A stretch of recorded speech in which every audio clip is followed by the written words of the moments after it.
there's a open mic every other Monday that's it's just online, but it's sponsored by Beckett. I try to never miss that. It's always great.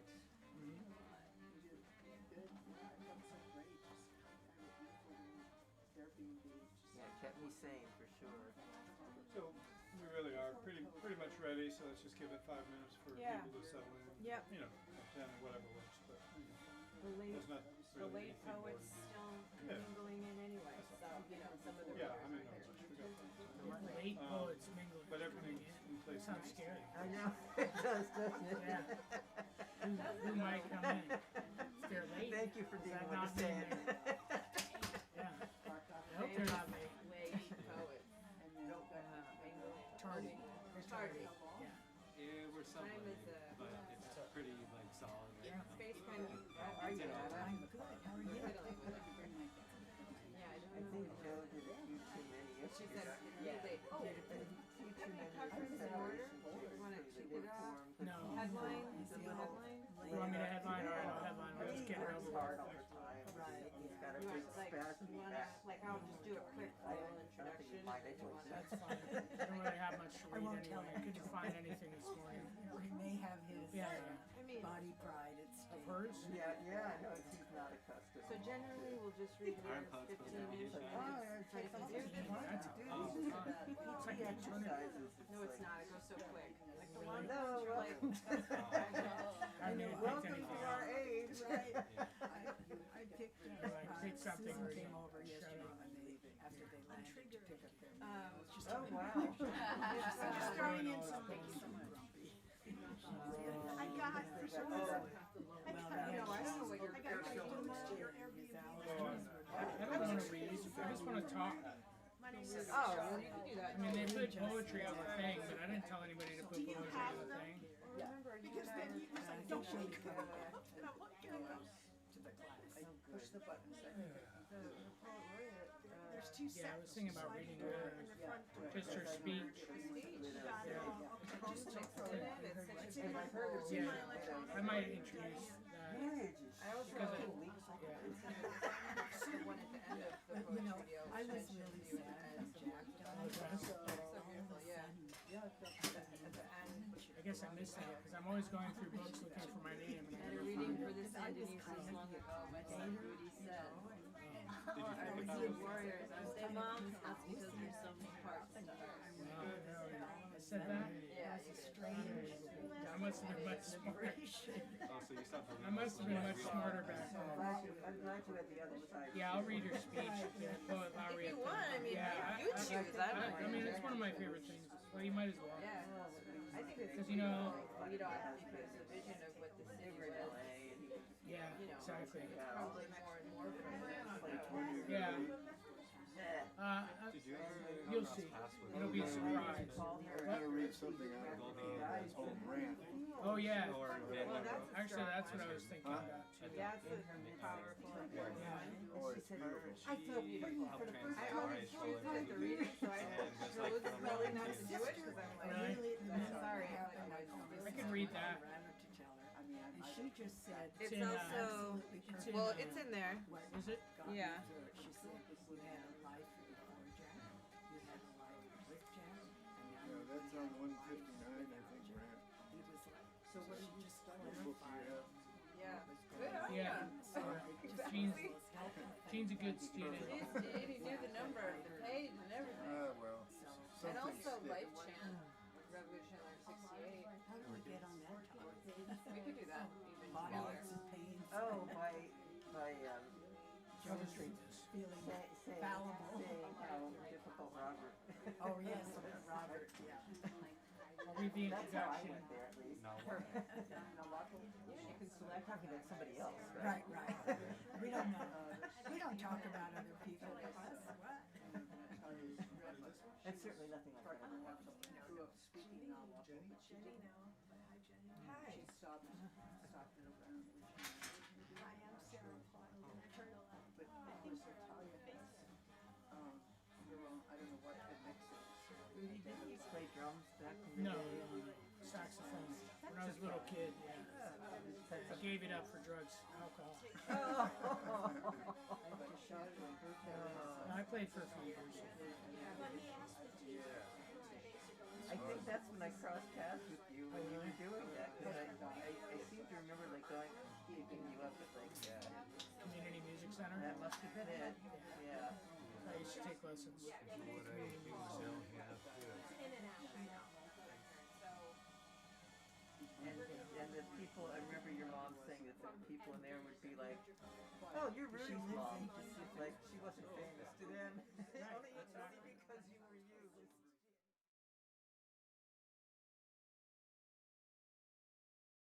Teacher, I could hear my teacher yelling at me because I didn't practice or something. Was this the one you had your No. Did you ever talk to I've Tony got so Smith damn about the many I saxophone? can't even listen to. He tried to play that. He said, I get stuff all the time because Yeah, years and years ago, but I Get ran used into to it. You build up certain muscles, I guess. and she had Yeah, I guess that's what it is. and she did some wonderful things. She read them straight. And then she read them with acoustic backing.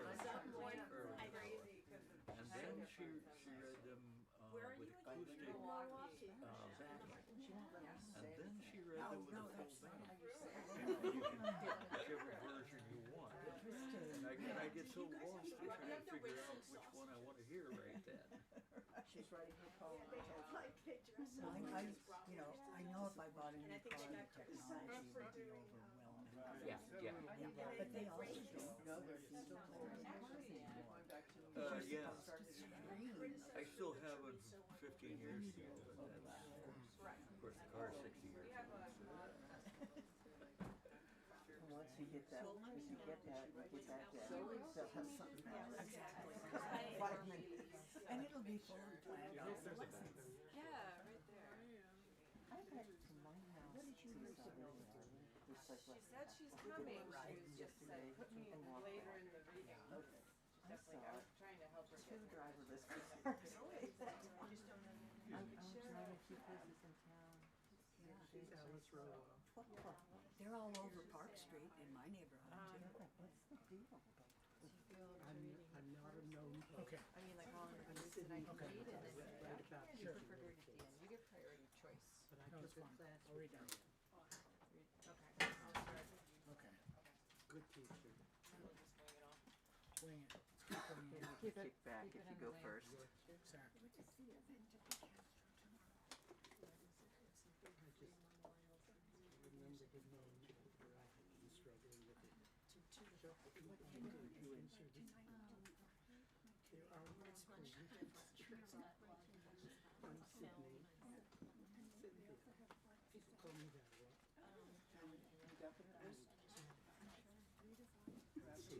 So whenever you want to start, we'll just check the level on this thing first.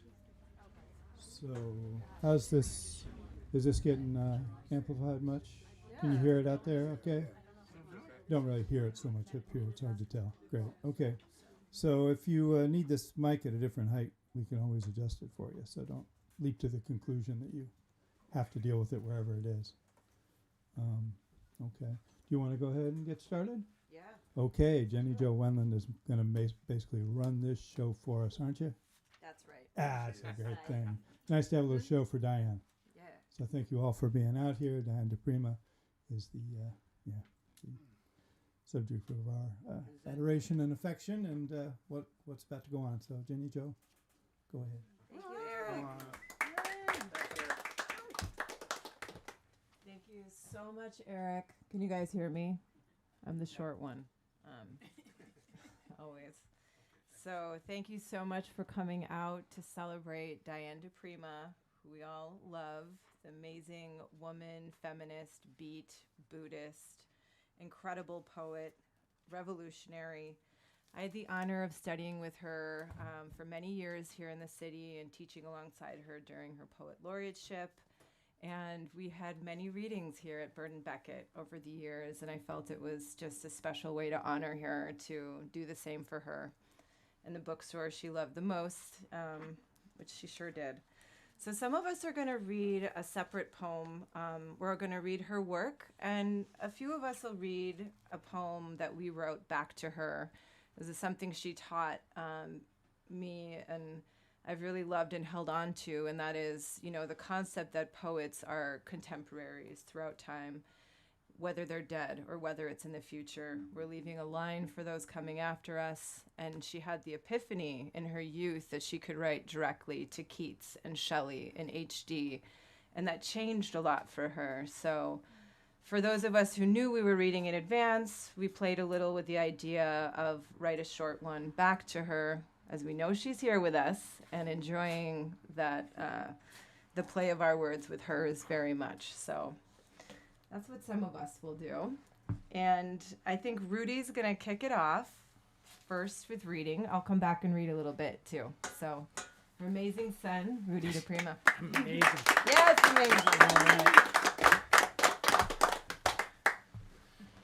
Hi, good afternoon, evening, afternoon. So I'm going to go ahead and read a couple pieces. And, I used to write a lot. I don't write so much anymore, but I think that part of Mom's tradition is that everything and everyone has poetics. So, I express my poetry through my everyday life, my interactions with people, and I'm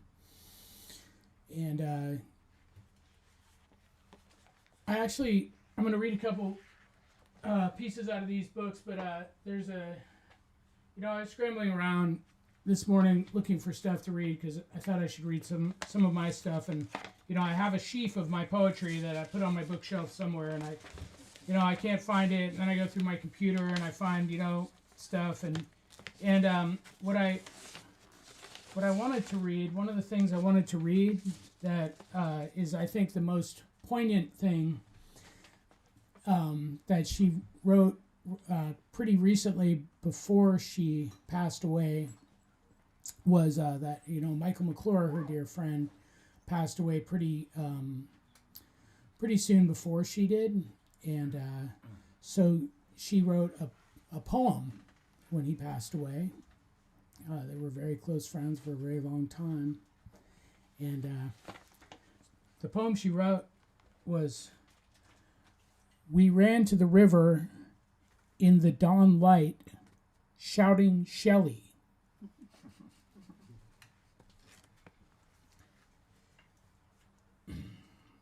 And there's another quote I found in my computer that I guess was so important that I decided that I had to transcribe it into my computer and make it a Word document, so I thought it was worth reading here, which is this quote from her.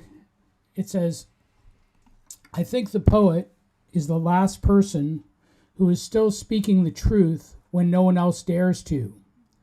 I think the poet is the first person to begin the shaping and visioning of the new forms and the new consciousness when no one else has begun to sense it.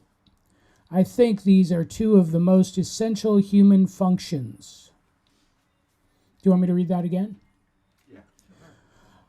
"I think the poet is the last person who is still speaking the truth when no one else dares to. I think the poet is the first person to begin the shaping and visioning of the new forms and the new consciousness when no one else has begun to sense it. I think these are two of the most essential human functions." So that's a pretty good summation of her philosophy or life's work. I'll spare you my puerile poetry and read some of hers. Actually, I'm going to read some of her speech that she, I don't know about this thing, that she did when she accepted the Poet Laureate title in the San Francisco Library back in 2009. And I remember that night. That was a beautiful night.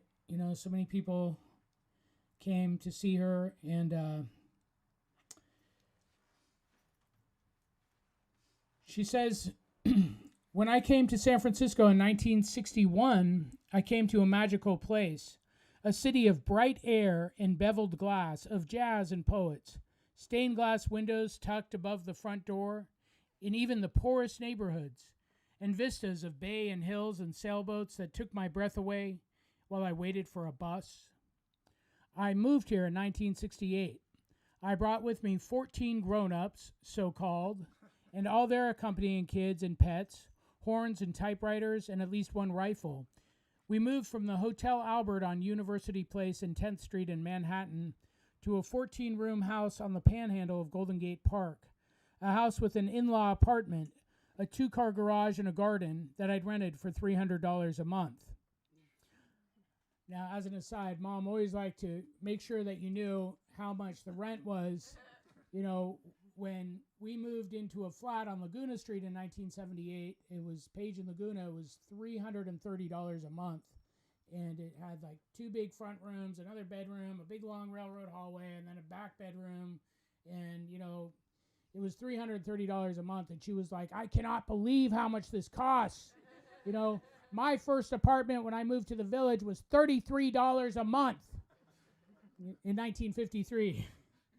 So, anyway, I came away from a city where I'd run the New York Poets Theater and the Poets Press and produced the mimeograph newsletter, The Floating Bear.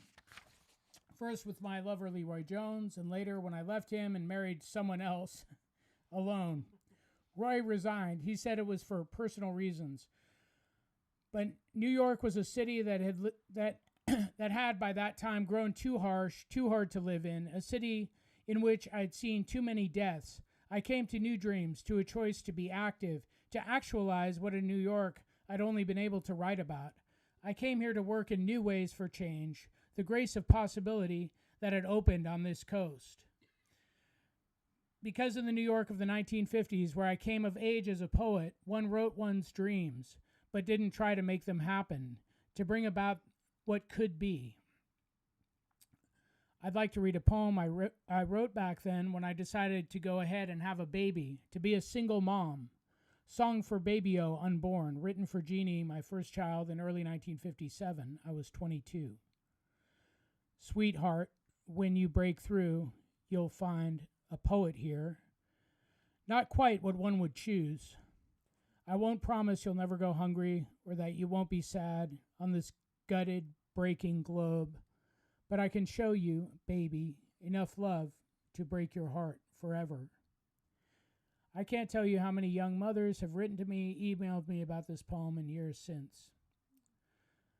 I grew up in the world of McCarthy, of the death of the Rosenbergs, and of Wilhelm Reich, of endless witch hunts. I remember to this day where I was sitting. It was on the steps of the New School for Social Research when I got the news that the Rosenbergs had been executed. I was 18. I had dropped out of college that year, and I was living on the Lower East Side. You trusted very few, and you trusted them with your life. You never talked politics or sex in public, or talked about a lot of the literature you were actually reading. I worked for years in a bookstore where you'd better know the customer well if you were going to pull out a copy of Jean Genet or even Henry Miller when he or she asked. They were illegal. I'm going to read a poem from the early 1960s when I had a theater which was busted for showing the Jean Genet film, The Chant de Mort. It's one of 5 silly theater poems I wrote that season. Theater poem number 1. How can I be serious when there are so many cops at the door, threatening me with papers or asking to see my papers, like in a Merle Oberon movie? But I don't feel glamorous. Would you, if you hadn't washed your hair in a month or combed it in a week for that matter? Logan Smiley says Alan's a genius. Jimmy Waring hates everything we do, but continues to do it with us. They keep stealing Ray Johnson's pictures out of the lobby and changing the front door lock. Well, we've been here through a blizzard, a raid, and a rainstorm, so I guess we're here to stay. The same old people keep coming back every weekend to see the same plays. I had begun writing poetry when I was 7. I never stopped, but I was twice that age, 14, when I gave myself wholeheartedly to the poem. I had been reading Keats' letters, reading Shelley and Thomas Wolfe with my friends, while going to a high school that frowned on all things romantic, when I had a kind of epiphany. My mind moved in an instant from hero worship, gazing upward, to peership, looking straight on. I realized there was no reason I couldn't do what these folks had done. No reason I couldn't at least try. At that moment, I made what I couldn't. At that moment, I made what I knew would be a lifelong commitment. From then onward, for many years, I didn't let a day go by without writing. Poetry became the guiding force in my life. It led me a few years later to drop out of college and find an apartment on what was then the Lower East Side. Poetry led me to study ancient Greek, to visit Ezra Pound at St. Elizabeth's Hospital, to find the New York Poets Theater with my friends, to learn offset printing, and raise the money to buy my Fairchild Davidson press. I was very proud of it. It came secondhand with a week of printing classes. Poetry gave me a good, rich life on the East Coast. New York City was my school, my university for many years. It was there I learned the discipline of daily work at one's craft. I learned how to look at painting, listen to music, really see dance. And one day, poetry let me know for sure that it was time to move west, to my real home, San Francisco. Let me read a poem from 1993, about 40 years after I'd committed myself to poetry. It occurred to me that, although I had always imagined the artist's life to be completely pure and selfless, there actually was and is an unspoken contract between me and the muse. So the you in this poem is poetry itself. The poetry deal. The San Francisco I came to in 1968 was welcoming and sweet, as it was tough and scary. Your writing helped bring all this about, Peter Berg said to me 2 months before. I was then in San Francisco on a reading trip, staying with Lenore Candell. Now he said, come and enjoy the fruits. It was hardly that simple, and I knew it, but the possibility of actualizing some of the dreams I'd absorbed from my anarchist grandfather and hung on to ever since, the chance to actually act on what I believed in, to take a shot at creating the world as we dreamed it, made me eager to join those amazing folks, poets, diggers, panthers, zennies, outriders, and rebels of all sorts, in the hope-filled and wild experiment that was bubbling away in the city in 1968. My way was made easier by many. Lawrence Ferlinghetti and Nancy Peters at City Lights advanced me money on the revolutionary letters I had yet to finish.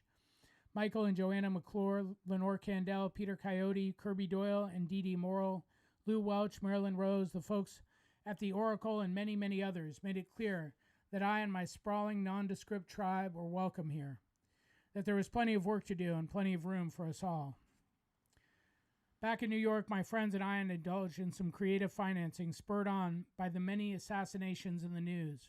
Remember 1968 and a general sense of urgency in the air. I returned from a reading trip from San Francisco in April. By summer solstice, we were all back in San Francisco, ensconced in our newly rented house on Oak Street. And I could keep going and going with this, but I want to just finish with this one revolutionary letter number 4. That's the next piece in this speech, because it's really an amazing poem. And there was a graphic. It wasn't a painting. It was like a drawing, like a comic, and it had these panels that were inspired by this poem. And I imagine it's in her house somewhere. Shep probably has it somewhere, but it's really it always made an impression on me as a kid.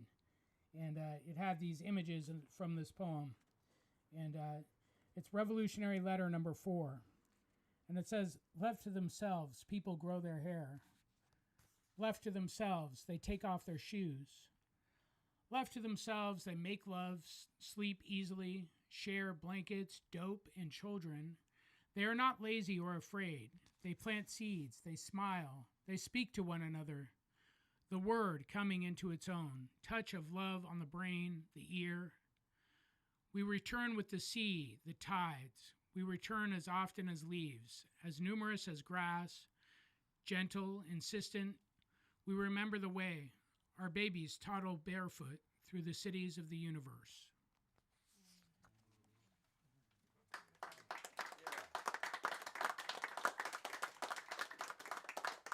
I think that's enough. That's enough out of me. None of yours. You want to hear one of my puerile She would have short poems that I wrote Yes, when my mom passed away?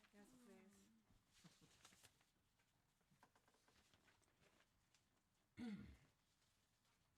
Thank you, Mom. I'll miss your wisdom. I'll miss your humor. I'll miss your joy. Thank you for teaching me to read before I went to school. Thank you for being encouraging and patient. Thank you for your values. You taught me the importance of love, friendship. Thank you for the memories, the trips together, the sharing of art and music, for teaching me reverence for nature and creation. I imagine you reunited now with so many dear friends you've lost over the years. What a celebration.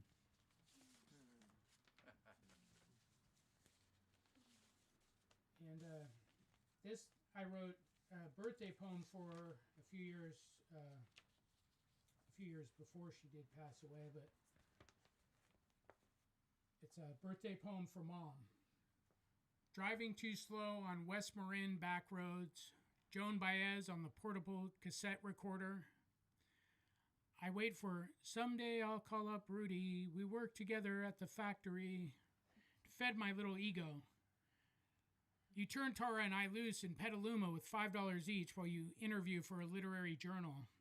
I beeline to Uncle Ed's Toys and spend it in a heartbeat on a new cap gun or Matchbox cars. Tara holds on to her money. I have to beg her for a 50-cent movie ticket. Kentucky Fried Movie shapes my ambitions. A tireless search to find Catholic high school girls in trouble. Noble ambition for a second grader. Mom took me on long drives and stopped in fog-swept coastal hamlets, eating at counters of haunted diners. Dylan, Ray Charles, Ella Fitzgerald, Duke Ellington, Elton John, the sounds of the twisting highway under canopy of damp, majestic redwoods. Winding along rolling hills, you slow down, roll down the window. Hello, cows. It's Sunday and you're in Sonoma. Turn to me. Peter Hartman told me when he lived in Wales, he learned cows always want to know the day of the week and where they are. Happy birthday, Mom.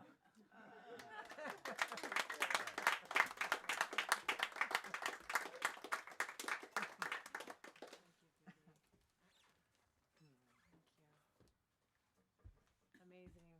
Diana, will you read next, please? Thank you. So I know the cow story too. She taught me the same thing, teaching in Occidental. Always say the day of the week in the nearest town. Cow pass.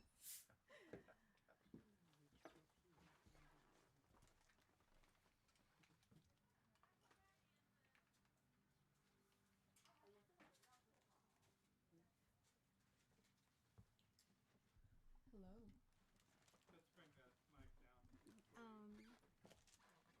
This? Thank you. Yeah, I think we can do it. Yeah. Thanks.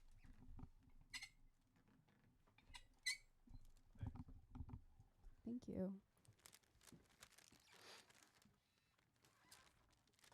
Revolutionary Letter 56. The forms proliferate as we spin further from the light. Our bodies sprout new madness. Pale disease like new plants on edge of radioactive craters.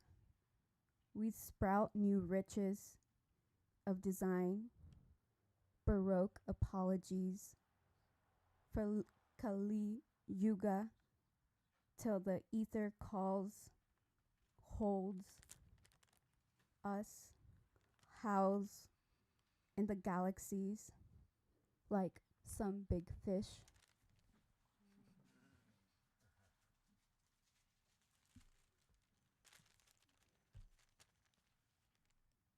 Revolutionary Letter 41. Revolution. A turning. As the earth turns among planets, as the sun turns round some darker star, the galaxy describes a yin and yang spiral. In the ether, we turn from dark to light, turn faces of pain and fear, the dawn awash among them.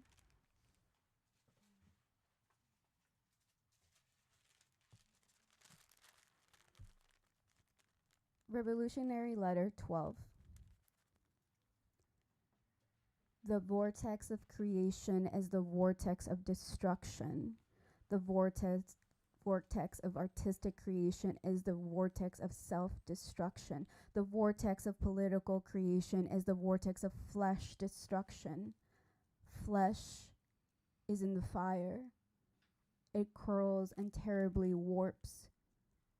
Fat is in the fire. It drips and sizzling sings. Bones are in the fire. They crack tellingly in subtle hieroglyphics of oracle. Charcoal sign the smell of burning hair. For every revolutionary must at last will his destruction. Rooted as he is in the past, he sets out to destroy.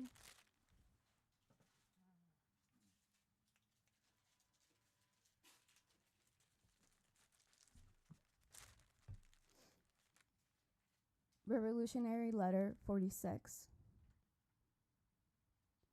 And as you learn the magic, learn to believe it. Don't be surprised when it works. You undercut your power.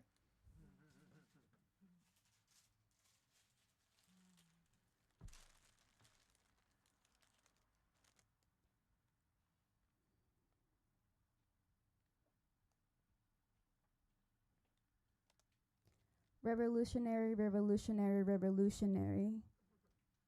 Sirens, forms, silence, spin, spin, light, body, sprout, madness, pale, spin, spin, spin. Disease, edge, body, baroque, spin, spin, spin, spin. Sprout, galaxies, new madness, spin, spin, spin, spin. Flesh, vortex, creation, spin, spin, spin, spin. Political fire, artifact, spin, spin. Hieroglyphic bones, spin. Charcoal, hair, fire, flesh, crack, vortex, earth, turn, spin, spin. Planet, sun, descent, pain facing pain, fear, dawn, wash, light among yin yang, ether, spin, spin, spin from dark to light, spin from dark to light, spin from dark to light, spin from dark to light, spin from dark to light, spin from dark to light, spin from dark to light, spin from dark to light, spin from dark spin to light spin, power spin, magic spin, learn spin, believe spin, rooted, set out the past, set out spin, set out the past, set out to believe it, set out to believe it, set out to believe it, set out to believe it. Don't be surprised. Thank you.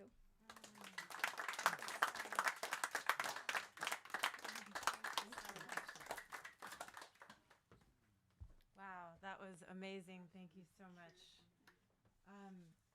Next, Ben Burke. Will you read for us, please? Sure. You ready? Okay.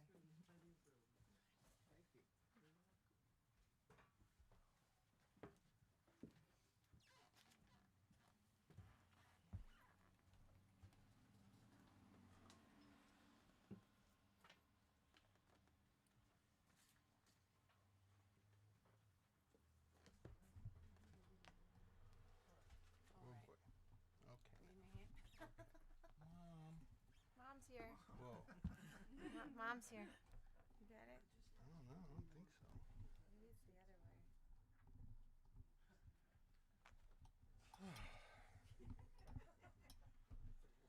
Right? Eric. Dad. What's the I mean, trick? also, Did I tighten do it I that need much? well, No, a you little could bit, probably because it goes into the stream. We'll just, I'll hold it here. No. Yeah. Oh, see, this is. I guess I'm very But it is The bottom it's all part good. is Now, on- now we're good. Yeah. This wants to go this way. Yeah. Two people. Okay, now where would you like to be? There we go. Let's have you facing me. Home on the Gotcha. couch. Okay. But Okay, Ben this is can't also stay. good. Sorry. Yeah. This is very close to that feeling, though. Thanks so much. All right.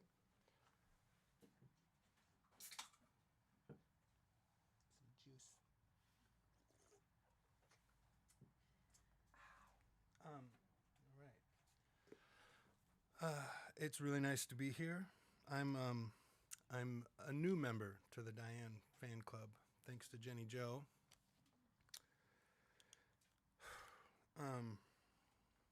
We go way back and have collaborated a lot. It's an important person in my life.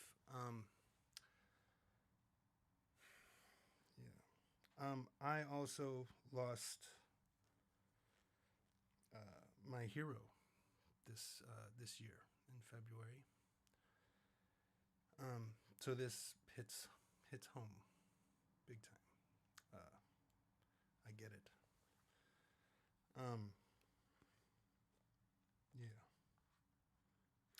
Her name was Eleanor Sterling. I feel like that needs to be out in the air.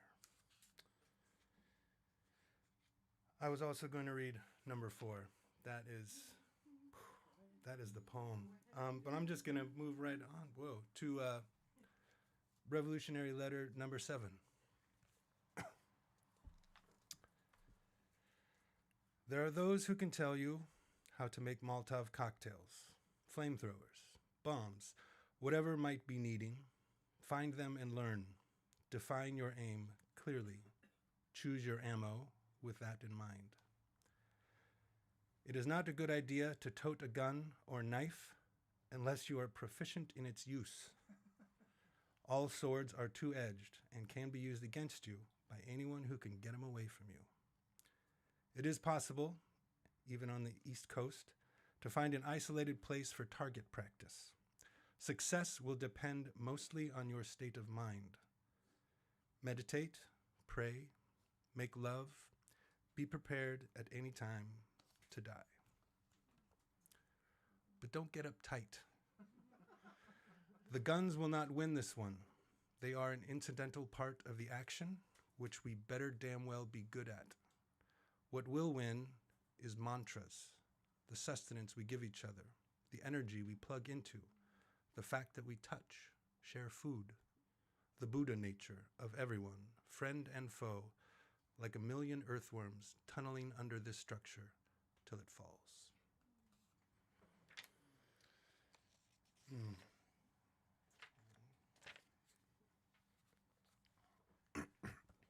Number 9. Man, she says some stuff in these poems that I did not know was legal to have published sometimes. Does it matter? Revolutionary Letter number 9. Advocating the overthrow of government is a crime. Overthrowing it is something else altogether. It is sometimes called revolution, but don't kid yourself. Government is not where it's at. It's only a good place to start. Number 1, kill head of Dow Chemical. Number 2, destroy plant. Number 3, in all caps, make it unprofitable for them to build again. I.e., destroy the concept of money as we know it. Get rid of interest, savings, inheritance. Pounds money, as dated coupons that come in the mail to everyone, are void in 30 days is still a good idea. Or, let's start with no money at all and invent it if we need it.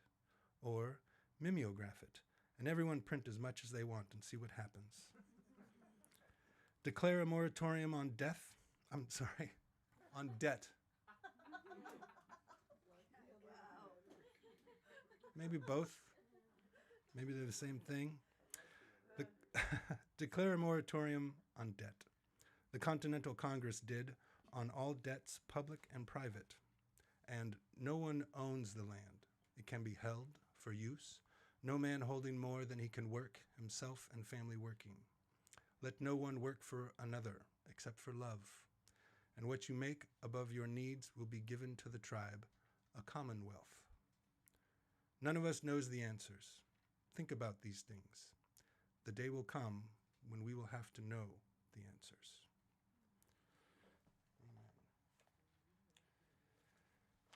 Revolutionary letter number 10. These are transitional years, and the dues will be heavy. Change is quick, but revolution will take a while. America has not even begun as yet. This continent is seed.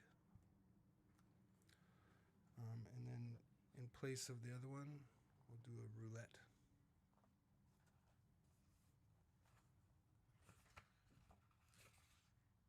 Okay. Revolutionary letter number 69. Matagalpa. Oh, did I pick yours? No. Oh, okay. Please, it needed to be read. Okay. Matagalpa, 1978. These eyes of children, closer than fingernails, set in my hand. These maimed villages closer than my heart, beating, pressing against my lungs. A form of love, all touch is, and what does not touch something? At least the air, the ground. These eyes of triumphant children. The blood bursts through as the gentle villages are strafed.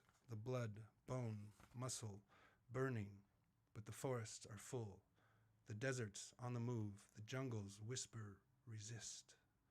The eyeballs of children burst with blood and love, and the cities of America, the center of the killer tornado, the cities, yes, the cities of America, fill with resistance. The dream of old men and women stranded on her sidewalks, seeking food, seeking freedom, finding only insult. Even these cities are full of triumphant resistance. And the dream of the old is echoed in the young. All artists are warriors, said my son, and he, age 8, is sure. Eyes of the children, Managua, New York, Matagalpa, Houston, Soweto, Manila, Tehran, Bogota, Oakland. Eyes and hands, knives and guns of the children, Peru, Zimbabwe, Mexico.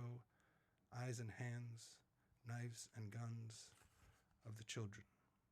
These eyes of children, windows on our hope, that all resistance is triumphant resistance. All love is revolution, and all touch a form of love. The moment of revolt is the moment of victory. Word. Damn girl. And so in response,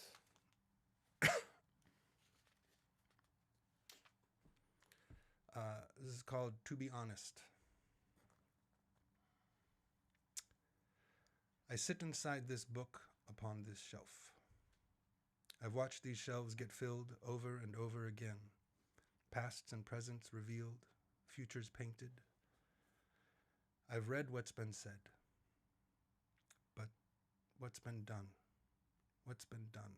What's been done? You and yours ate fruit from the trees and then planted some trees. I can only assume. Someone show me. Everything now is on fire. Everything now is up in the air, floating there and curling through the wind. I wonder if you also felt like everything was on fire, or if you knew it simply to be forever burning. Either way, I wonder how you spent your day with that in mind. When I can remember, I go into the woods and listen to the leaves in the wind. I'm tired of all of this just getting put into more books. I'd rather have this tree than more paper. Whatever I do from now on, I only know I want to do it slowly. Thank you.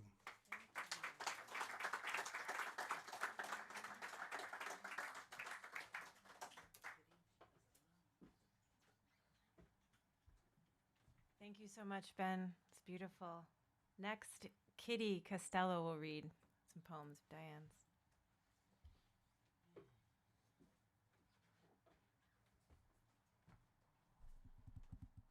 Is that good? Yeah. The last time I heard Diane read live was up here with QR Hand, so just holding the both of them in my heart right now. I started studying with Diane in like 1978 or 79 and studied all kinds of stuff that wasn't poetics. It's too long a story to tell, but some of it's in the poems here.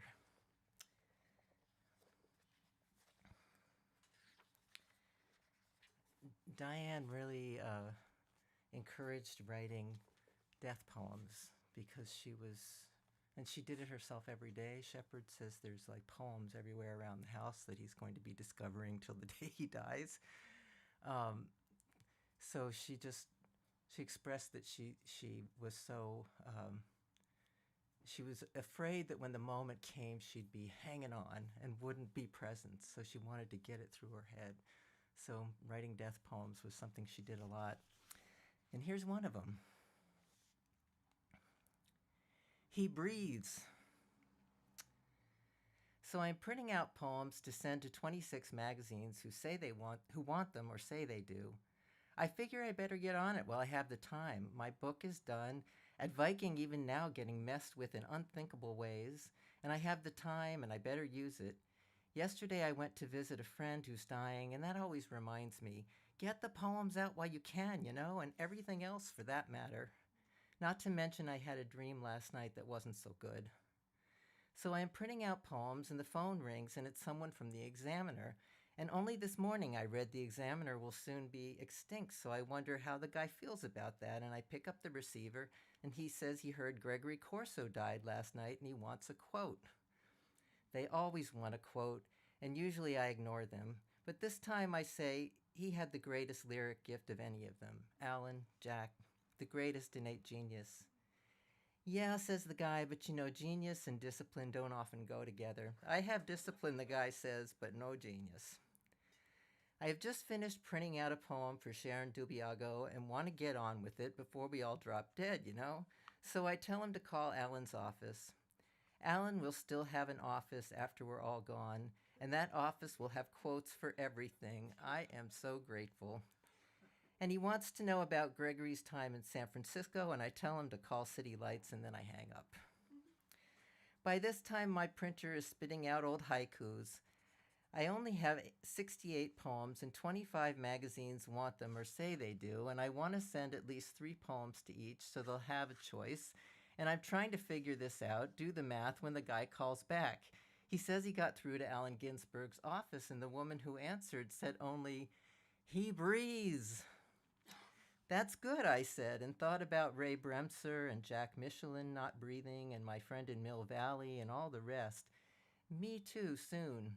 She breathes no longer, they'll say, and somebody will mention my lyric gift but no discipline. And what a bitch I was. So I get my sweater to go to the Asian American restaurant. It's Chinese Peruvian, actually. But suddenly I decide I don't want to leave the house, so I cook some pasta and think about Gregory breathing in the Midwest somewhere. And while I keep writing, the pasta is getting cold, and I can't help it. I wish I could send him some ziti with summer sauce. And Sarah Raffetto, my friend, breathing not so good. Alan, too. And he wasn't even Italian.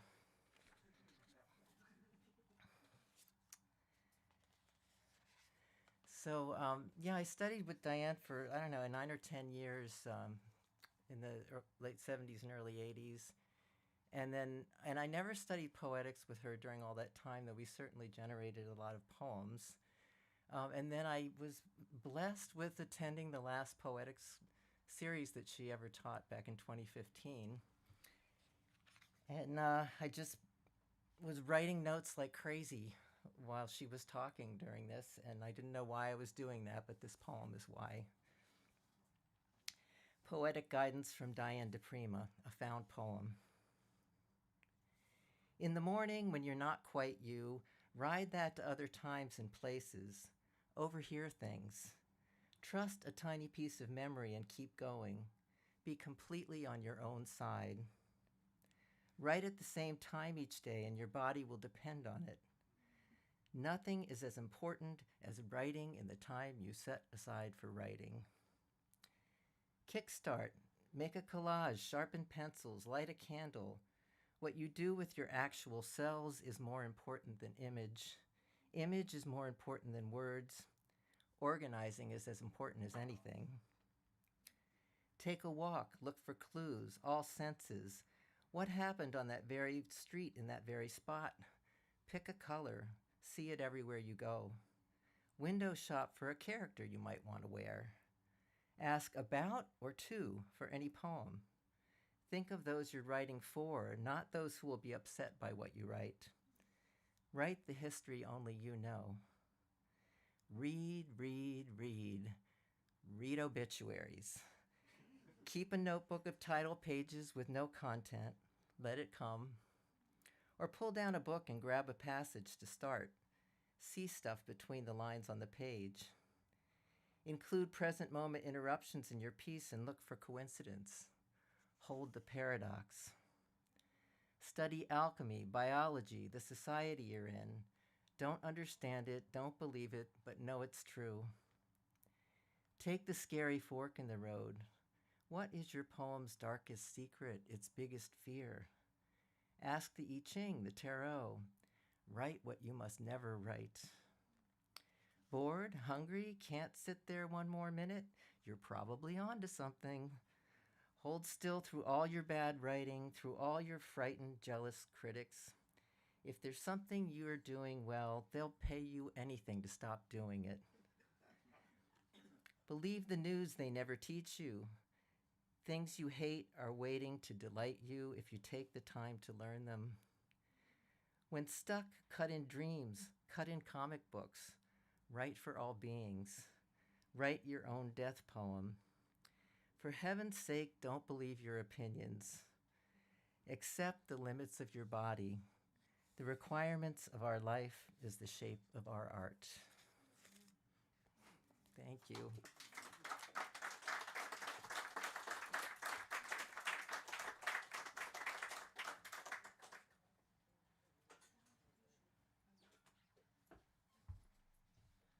We have the great honor of having Anne Waldman read with us now. So please welcome her. All the way from New York, just arrived. So wonderful to be here and hear these great poems of Diane's and the responses, and such a strong time to invoke her in our world. So I didn't quite do the assignment, but I thought I'd just read from an interview I did with Diane in 1988, I think, and just, opening to one page, I'd sort of forgotten some of these amazing things that she talks of here. And let's see. Okay, I'll just jump into the middle of this. She talks about the writing of revolutionary letters, and I'm asking her about that. The business of struggle and revolution is to me not separate, is not different from the seeking of light, the visioning of the world. The heart of revolution is the visioning of a transformed world, a new haven and a new earth. And so for me, the deadening of myself would be to keep these things separate and compartmentalized. You do the work that comes to hand. Sometimes it's the poem or the visualization. Sometimes it's getting some dissonant over a border. Each time it's part of the same going forward of matter into a more amazing possibility. I think I moved to the West mainly to begin freeing myself somewhat. For me, the West has been the experience of my body in a very large way, the experience of a whole lot more of possibility for the form of human relationships, for families, for community. It hasn't stopped when the psychedelic so-called revolution seems to have supposedly stopped. Well, we're back with that. It's still in the experimental stage for lots of folks in California. I can't say everywhere. And then I say, and yet revolutionary letters seems to reflect a kind of paranoia and urgency that many people were feeling, that a revolution was imminent, that one had to arm and protect oneself. She says, the letters began around the early part of 68 with a poem to my grandfather that introduces the book. I wrote a couple of the letters out of sheer real desperation and urgency, the first few, and then realized this was a form I wanted to work on because I was involved in street readings. And I say, they're filled with instructions. You're talking very directly to people out in the street, the people you were actually meeting. Yes, I was writing them for the face-to-face reading encounter on the street, and I found that all the revolutionary work I'd written before, or what seemed revolutionary work to me, relied too much on bookish reference, or on Miles Davis's Bye Bye Blackbird, for example, for people to understand and grasp at a first reading. This stuff was written as guerrilla theater. It was written for immediate use. But I don't think that the urgency is any less now, Anne, and I don't think that the sense of urgency is less. I think that it's moved from the cortex, being thought about, to a more cellular place. I think people feel pushed now more than ever. We haven't even got a whole lot of time to figure out what to do about nuclear power. In fact, we may be past the time already when we have any time. It's changed form because the whole organism is involved in the urgency now instead of just something we're thinking about. And then the whole organism senses danger, and it moves softly, you know. Do you still write direct poems that don't rely on mythic references? Well, I'm still writing revolutionary letters. There are a few in my selected poems. And then she goes on about that. And may it continue, that poem that Diane made a beautiful movie working around that when Diane Lisette, who you heard earlier, when Diane died, we made a little film about that. I hope you can see sometime. And it's being a kind of prayer. The refrain is, may it continue, may it continue. It's a prayer for all beings that we continue on the planet. And it's very moving because I ask the crowd usually to do the refrain, and it becomes a ritual. I ask forgiveness of the fire and the water and the air and the earth toward the end of it. These kinds of poems are still happening, and they don't seem incompatible to me to the other works. The same person speaks in different voices at different times. I'll leave it at that. So there's a lot of great stuff in this book, actually. I recommend bringing it back. But I'm going to read, so in terms of Diane sort of talking back, I always felt she was somebody to go to for, incredibly practical advice, like, what am I doing with this breakup or whatever?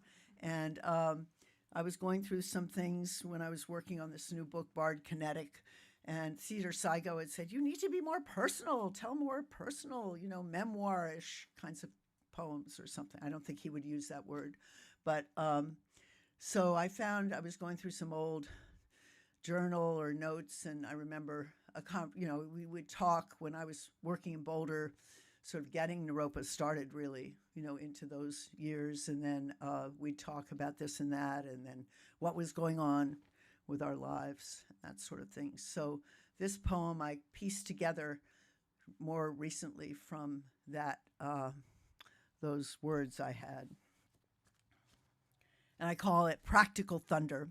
And I it was interesting, she had, of course, dedicated the Revolutionary Letters to Bob Dylan. And so there's a sort of appearance of Dylan. Practical Thunder, and I dedicated it to Cedar. I remember phone calls to Diane after a breakup. She, like Joanne Kiger, would advise that you keep the domicile somehow. That was more important than heartbreak. A domicile was somehow tangible. Where will you work? Set up your shrine. Living is too expensive. It's not economical. Can't someone live in the closet, in a garage, in a shed? Work it out. Take turns. Don't be privileged about this nightmare of survival, not wise ecology, but the pain, you'd say. You talk about the pain, stay friends, and there would be that. Lovers to brothers. Get out from under what burns you up about the Kerouac School, your great vow. They say it's not a school without a building, an endowment. Supposed to get more academic? Don't spend all the time resisting, but of course all the time. Resist, resist. Make shape of your own imagining for it. what you would like to envision if you split with that, a school you make. Think about how they'd have to deal with the load you lifted. Panic about the archive, maybe. Someone could wake up, but maybe not if you're so damn wide awake. No one will think they have to be.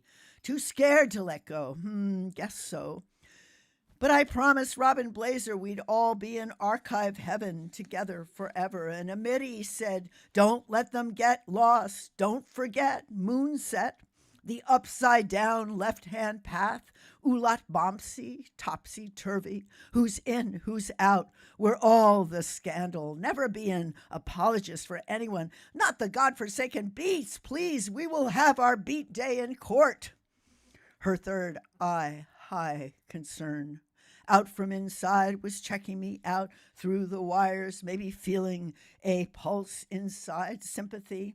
How hand pulls hair back out of your eyes. What you taught me. Wipe your eyes, ease, and not worry. Not so uptight. Let things unfold of their own volition. Don't push to study every which way of the magic arts. Take a symbol, stay with it in a witchy way. Visualize it as it moves through you. They'll come requesting you, the bodhisattvas, I promise, the perfect symbol for the perfect yidam, you, inner deity's secret. I know I say these things are symbols of themselves. Get out of New York more often. But don't you miss it? It's always with me. You don't want to stop? What about Bobby Dylan? Lucky to have seen him play live all those times. Whatever the thunder. Nice time, nothing to cling to. How can poets live that luxury? Why can't rock and roll do more for the cause? It's some kind of God realm thing. What kind of music is it anyway? I guess for the pleasure God realm, Deva Loka. Could you be jealous of the God realm? I'd never be able to define that soft indulgence. And Ginsey. What about Ginsey? He wasn't there with you when you first met at all at the garden, backstage, having to deliver a spontaneous poem for, he said, and that was Muhammad Ali. Alan wasn't there yet, and he said, so you're a poet and you know it? Intersections for consociational map with his bodyguards in pastel, not more unlikely contenders. And the night Bob was purposely confusing W.S. Burroughs with Tennessee Williams, and we thought we were going to meet Raul Castro at a party where, and I'd say William, and Bob would say Tennessee. I sometimes wanted to get to a monastery. You want to indulge, wait till the seat gets too hot and you crash, and then you get back up on stage for Idiot Wind. Syndrome, like a stone rolls home, is no direction. More like a tambourine scatters. And it's the sexy sub-vocal of all the songs when you hear the man talking beyond himself, like Glenn Gould humming with Bach, the inner tune. Thank you.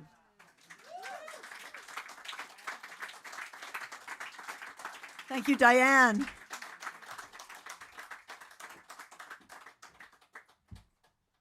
Wow, that was amazing.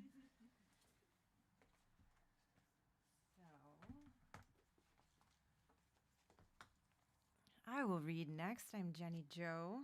So wonderful to hear your story of studying with Diane also at different time periods. I'm going to read the poetry deal to start. Thank you. I want to say that I don't want anything but the whisper of your scarf as you do the dance of the 7 veils.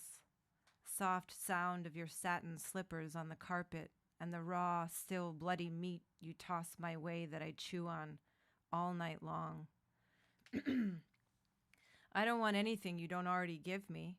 Trips to other worlds, dimensions of light or sound, rides on the back of a leopard on those black rocks, high over some sea or gorge.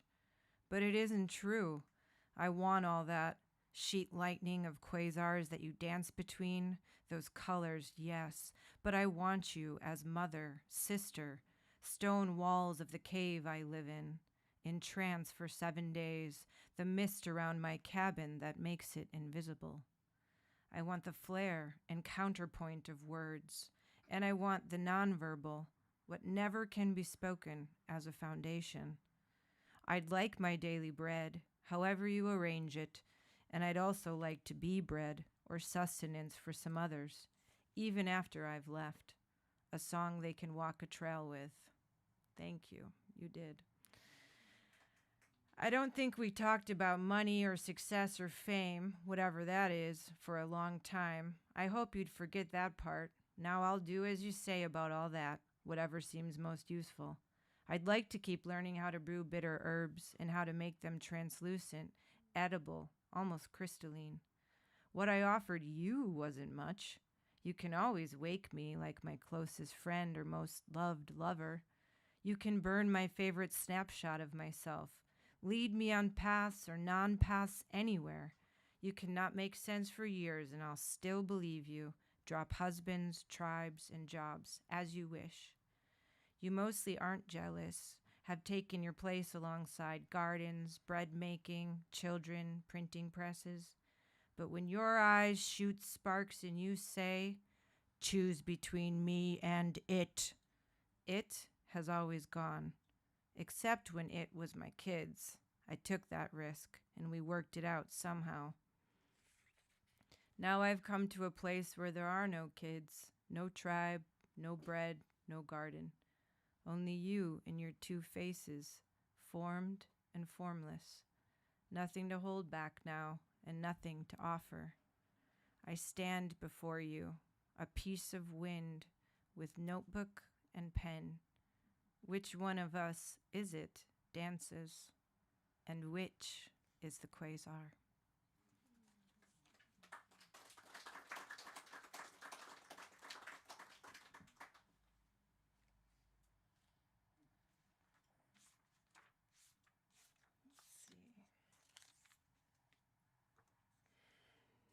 April Fool birthday poem for Grandpa. I might mispronounce some names, but I'm going to try real hard. Today is your birthday, and I have tried writing these things before, but now, in the gathering madness, I want to thank you for telling me what to expect, for pulling no penches back there in the scrub Bronx parlor. Thank you for honestly weeping in time to innumerable heartbreaking Italian operas, for pulling my hair when I pulled the leaves off the trees so I'd know how it feels. We're involved in it now. Revolution, up to our knees, and the tide is rising. I embrace strangers on the street, filled with their love and mine. The love you told us had to come, or we'd die. Told them all in that Bronx park, me listening in spring Bronx dusk. Breathing stars, so glorious to me, your white hair, your height, your fierce blue eyes, rare among Italians. I stood a ways off, looking up at you, my grandpa, people listen to. I stand a ways off listening as I pour out soup, young men with light in their faces, at my table, talking love, talking revolution, which is love, spelled backwards. How you would love us all, would thunder your anarchist wisdom at us, would thunder Dante and Giordano Bruno, orderly men bent to your ends. Well, I want you to know we do it for you and your ilk, for Carlo Tresca, for Sacco and Vanzetti, without knowing it or thinking about it, as we do it for Aubrey Beardsley, Oscar Wilde. All streetlights shall be purple. Do it for Trotsky and Shelley and Big Dumb Kropotkin. Eisenstein's strike people, Jean Cocteau's NUI. We do it for the stars over the Bronx, that they may look on earth and not be ashamed. All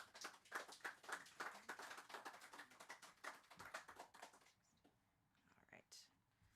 Weird. All these pages are page 69. Sorry, had to say it, but they are. All right. May Dance, 2011.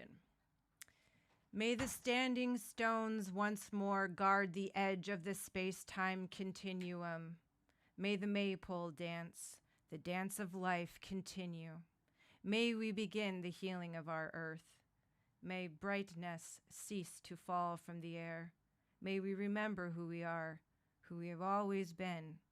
Before race, before class, before gender, before the past 10,000 years, 20,000 years stupidity means being in a stupor. May our only struggle once again be the ultimate struggle within our own mind, heart, the struggle to open further, open to all humans, to all beings, to all that is, all that can be. May it be peaceful, may it be joyous, all power to the imagination.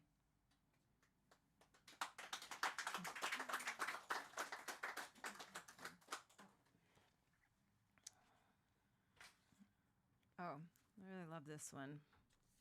In our time of tech, where are you? Friends know where other friends live, not their emails or cell phone numbers, not something called their contact information. If she's a friend, you can show up at her door when you're in trouble. You can mail them your new book when it's finally out. You can drop by when you hear they've got to move and pack the books while they order pizza and beer and you rent a van with your one good credit card. She doesn't say stay in touch and mean Facebooked or LinkedIn. Stay in touch means you touch each other, lovers or not. You crash on his floor or bring her your old sofa when another friend brings you his because he's leaving town. It means when you're home from the hospital, he brings a casserole or soup for the freezer or mops your floor. Make sure you can reach what you need. Stay in touch doesn't mean a touch screen or even an iPhone. It means she'll drive you to look at the ocean or say goodbye to your ex. He'll do your shopping or pick up a prescription. It means one of us will stay with your 3-year-old if you have to stay overnight at the hospital where you just had your second baby. It means you can borrow her car, get it back to her when everything's finally cool, and she'll even draw you a map of the back way out of town if you're new to this part of the world. It means you can lay your hands along a face that's been beautiful so long you don't see even now the edema, the death in his eyes. Have you ever tried to email chicken soup? Make love for the last time on Skype? Or give that one more hug before the train leaves by reaching all the way out through cyberspace?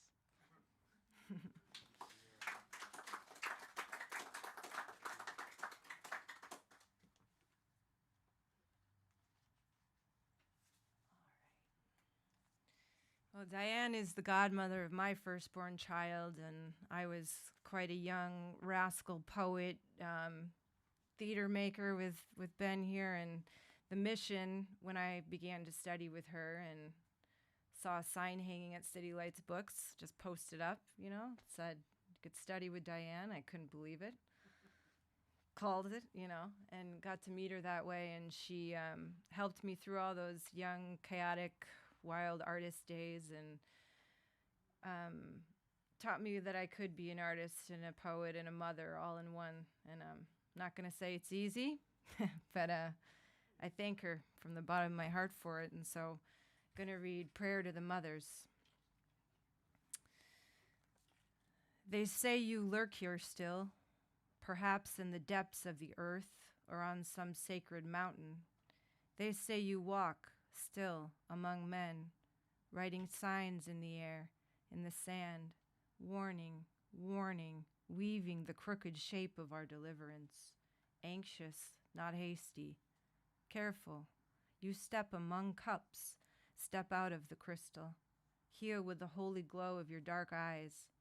They say you unveil a green face in the jungle, wear blue in the snows, attend on births, dance on our dead, croon, fuck, embrace our weariness.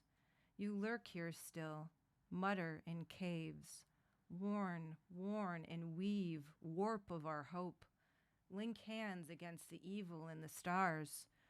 O rain, poison upon us, acid which eats clean, wake us like children from a nightmare. Give the slip to the devourers whom I cannot name, the metal men who walk on all our substance, crushing flesh to swamp.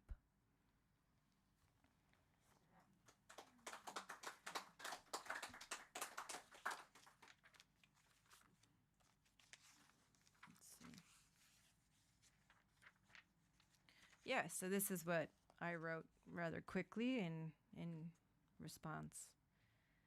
Link hands then, Diane, all mothers, in cloud and cave. From the stars your hair and tears like strings of pearls descend to us. Link hands then, Diane, put the metal men to suckle your breasts, or annihilate with sharp flick of your tongue. Our cups close to breaking, pain rises, fatten the fire. Link hands then, Diane, midwife of the great death birth. Hold us to the mother, that we may see the face in green jungle. Hide and seek, we play, your barefoot babes of the universe. Thank you.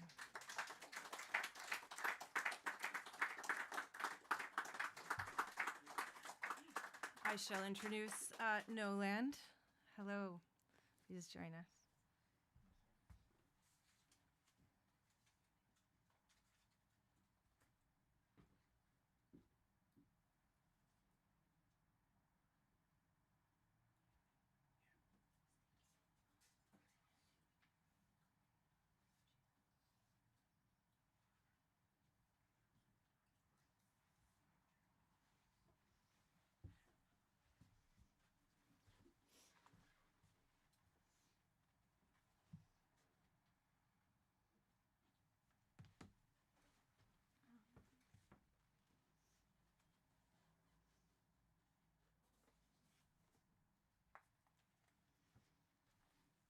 Hi, thanks for welcoming me and blessings on Diane's spirit with us here.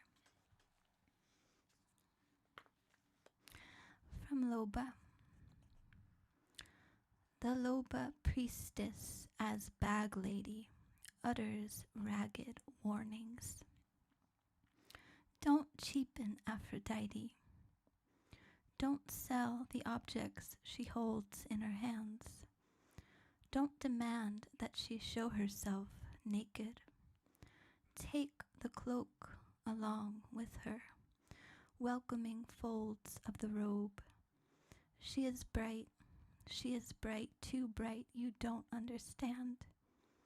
Can't guess, have never taken off your glasses. These strong and cute stories of Demeter will slay like a boomerang. Don't reveal the eternal feminine. Be careful a little. You are so proud with your careful, tailored ways. Clipped prose telling of Artemis, of Ishtar. Beware. The popular tales you like to spread of Isis will spread like fire, like wildfire. Your gut has proposed itself for calmer usage. Don't invite Firestorm Asher, Mother Mamaki. They have kindly robed themselves. Hidden, they are not your toys.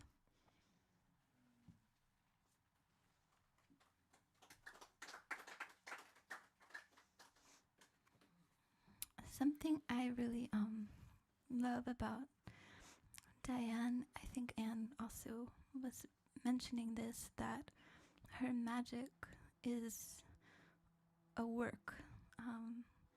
You do a certain form of work, and I like the word practical to imply that you work for your magic. So, Revolutionary Letter number 23. A lack of faith is simply a lack of courage. One who says, I wish I could believe that, means simply that he is coward, is pleased to be spectator on this scene where there are no spectators, where all hands not actually working are working against, as they lie idle, folded in lap, or holding up newspapers full of lies, or wrapped around steering wheel on one more pleasure trip.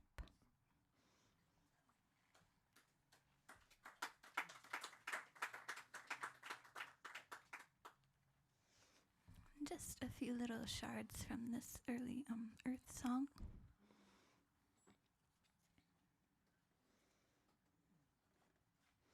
It's called Folk Song. There was a woman, her hair was black. She said she loved me, but her feet kept going. Skin like phosphorus in the dark. Eyes were on me, but her feet kept going. She walked the city.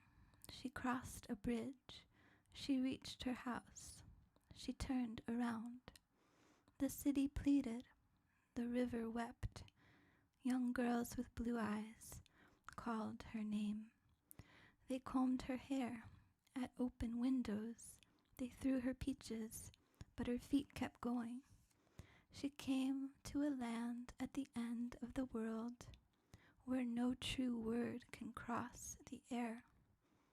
She walks the edge of that flat, cold place.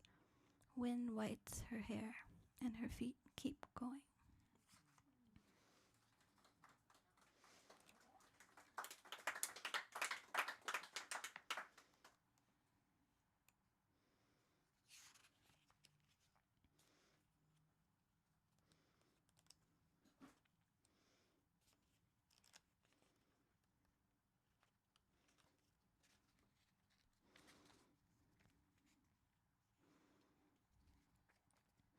Come to my quietness, I shall cover you with it, like a white sheet that has blown all day in the sun, like a mountain lake filled with spring, it shall slip over you. Like night or snow or brandy, I shall fill the crevices of your mind with it. It shall attack the baseboards of your soul like a sulfur candle. And then I just wanted to read a little bit from the Lost and Found piece that Iris Cushing put out about Diane's work with Prometheus Unbound.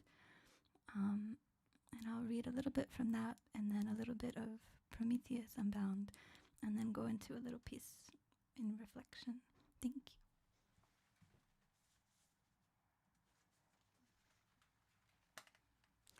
Please forgive my computer. I would never do this.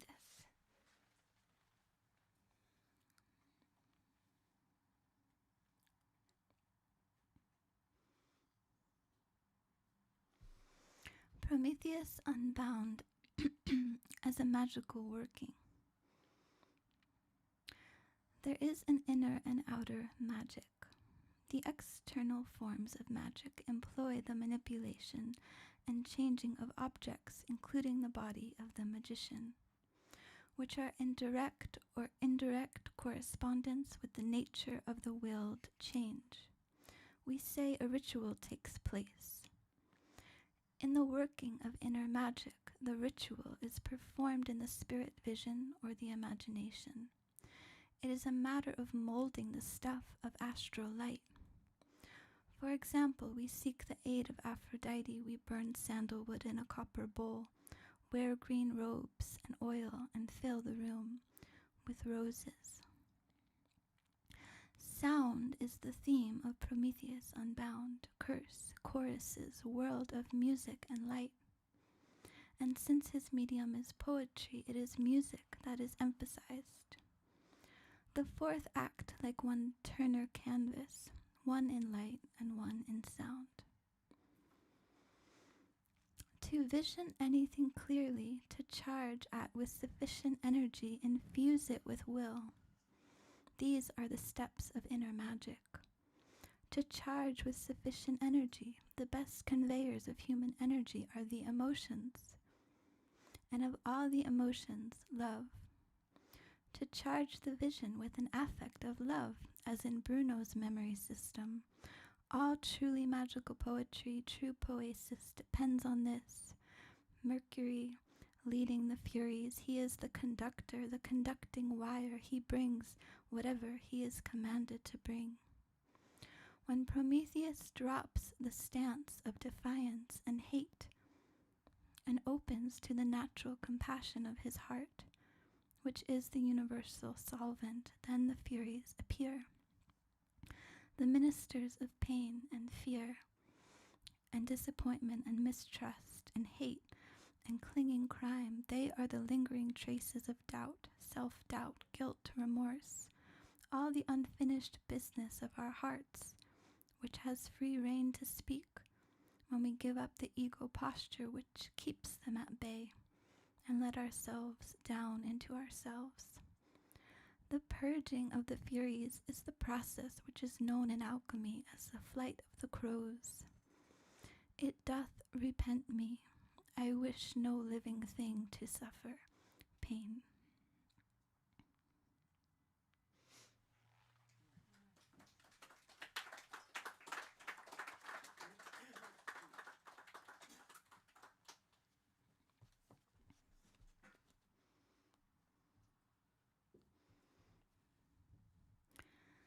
When a dream with plumes of flame to his pillow hovering came, and I knew it was the same which had kindled long ago pity, eloquence, and woe, and the world a while below wore the shade its lustre made.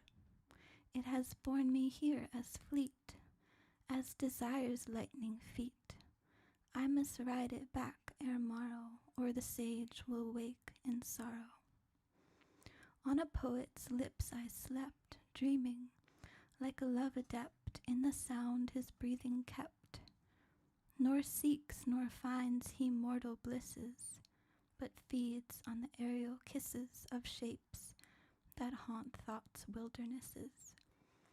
He will watch from dawn to gloom, the lake-reflected sun illume, the yellow bees in the ivy bloom, nor heed nor see what things they be. But from these create he can forms more real than living man, nurslings of immortality. One of these awakened me, and I sped to succor thee. That was a piece of Shelley.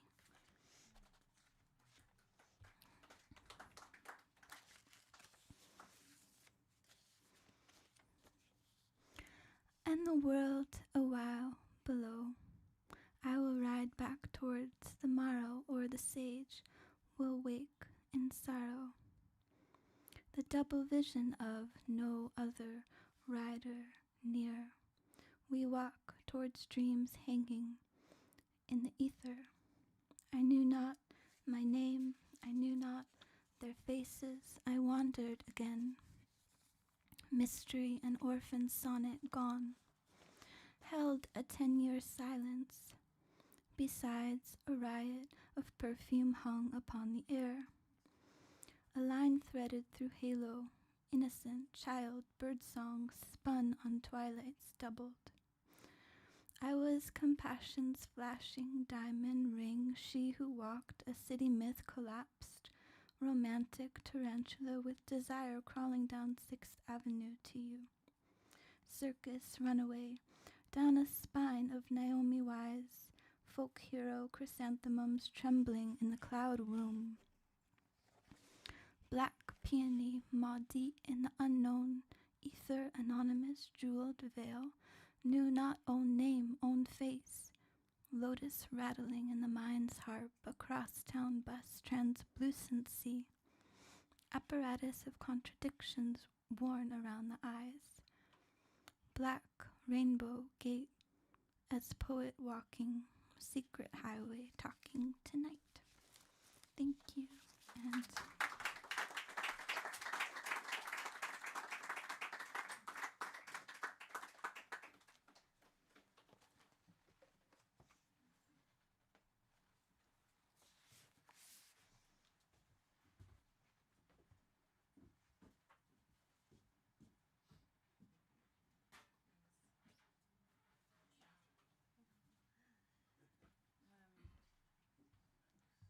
I believe we have gone through all of our readers who are going to read. So Rudy and I are going to finish together. Jean, would you? Hold on, please. That would be an honor. Thank you. Yeah, we have a little time. Please. Thank you, Jean. Jean, I'm sorry. What's your last name, friend? Burson. Jean Burson, everyone.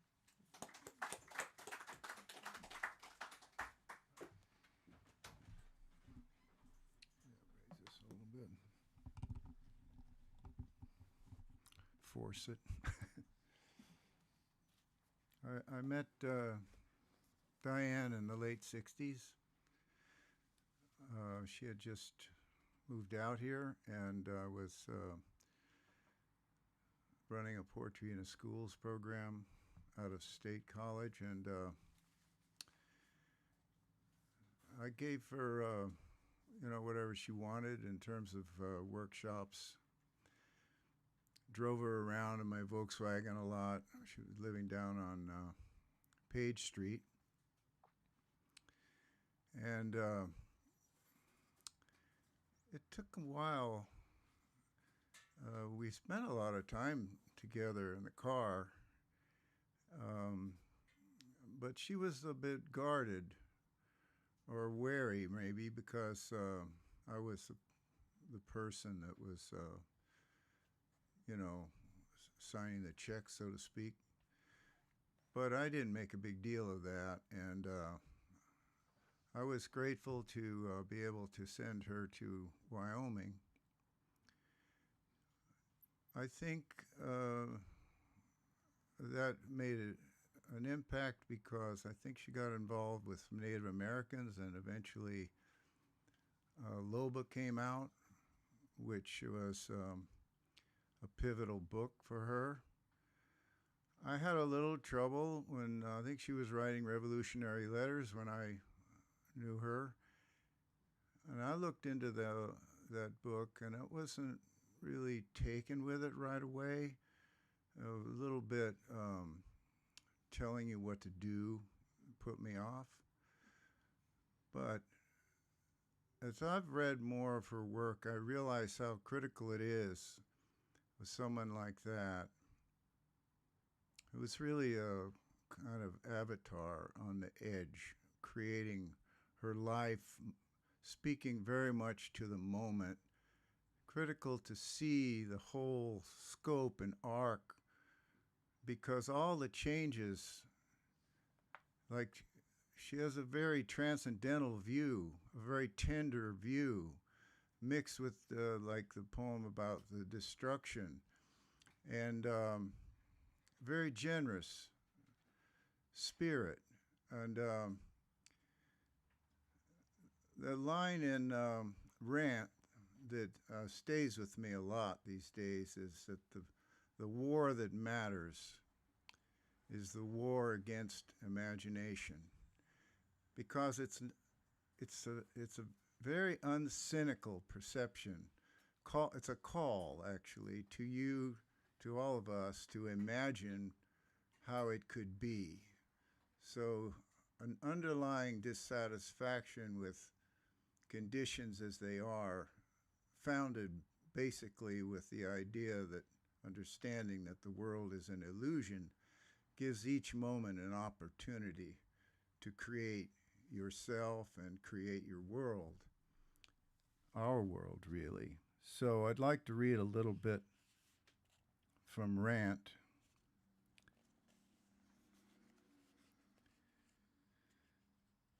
Bring yourself home to yourself.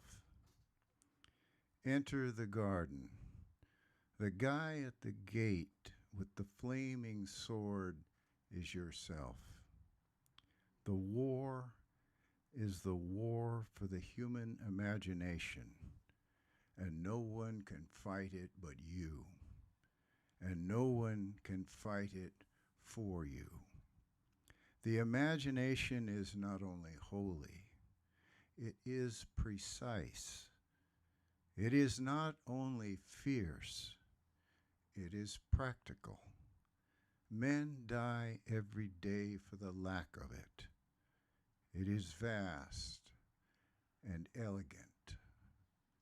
Intellectus means light of the mind. It is not discourse. It is not even language. The inner sun, the polis, is constellated around the sun. The fire is central. I didn't bring any poems of my own, but think I'll just try to make one up.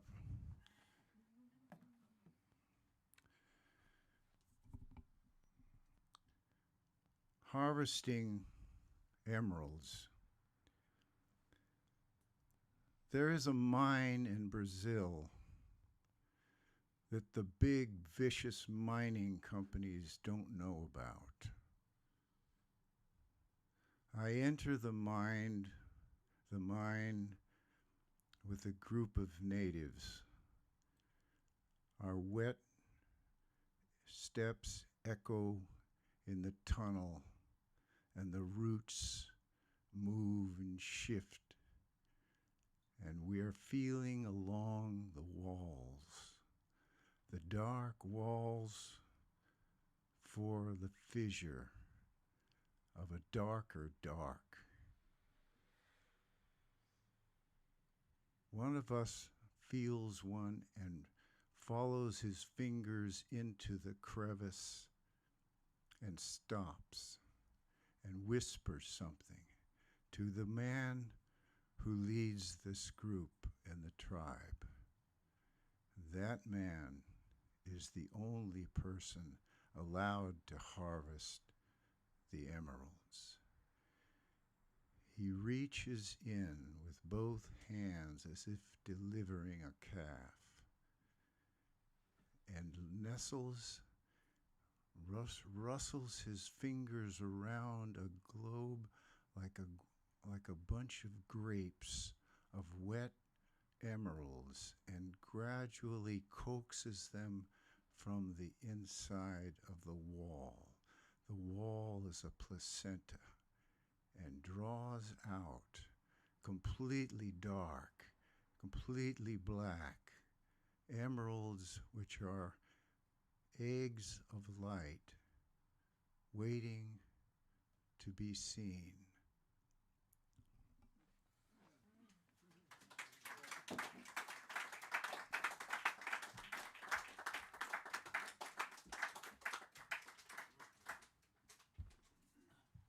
Thank you. Hopefully everyone's coming tomorrow to the Castro Theater at 2 o'clock for the grand celebration.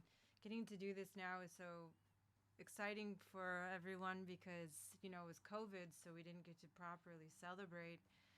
So tomorrow with Castro at 2 will be the big celebratory memorial.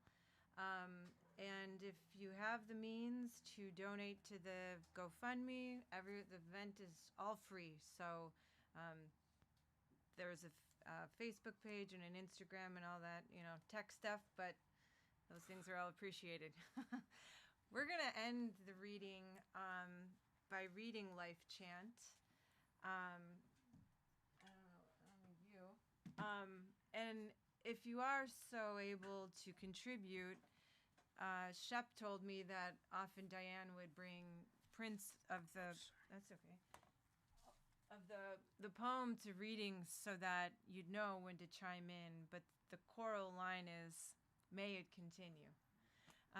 So there's a little differences in spots in the stanzas, but it's generally that. So please throw that in there. Like to think of this as just a grand tribute and cry out to the universe as it is, for what we can do to appreciate the beauty of this madness we're all living through together, because she could state it so eloquently, which this poem is, as you said. So it's Revolutionary Letter number 68, Life Chant.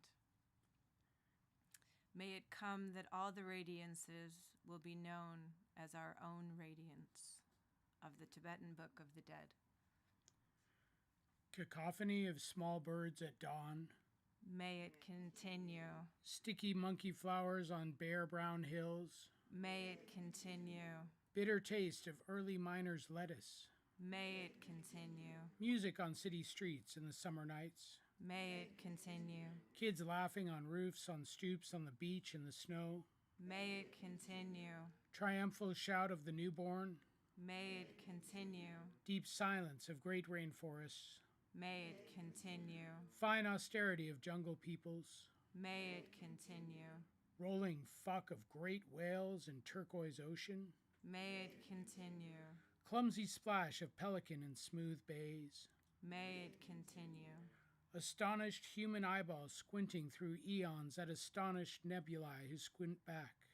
May it continue. Clean snow on the mountain. May it continue. Fierce eyes, clear light of the aged. May it continue. Rite of birth and of naming. May it continue. Rite of instruction. May it continue.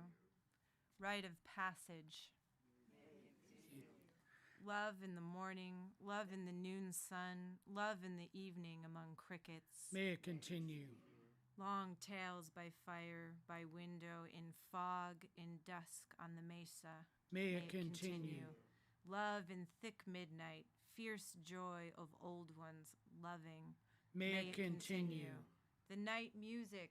May it continue. Grunt of mating hippo, giraffe, foreplay of snow leopard, screeching of cats on the backyard fence. May it continue. Without police. May it continue. Without prisons. May it continue. Without hospitals, death medicine, flu and flu vaccine. May it continue. Without madhouses, marriage, high schools that are prisons. May it continue. Without empire. May it continue. In sisterhood. May it continue. Through the wars to come. May it continue. In brotherhood. May it continue. Though the earth seem lost. May it continue. Through exile and silence. May it continue. With cunning and love. May it continue. As woman continues. May it continue. As breath continues. May it continue. As stars continue. May it continue. May the wind deal kindly with us. May the fire remember our names. May springs flow, rain fall again. May the land grow green. May it swallow our mistakes. We begin the work. May it continue. The great transmutation. May it continue. A new heaven. And a new earth. May it continue. May it continue.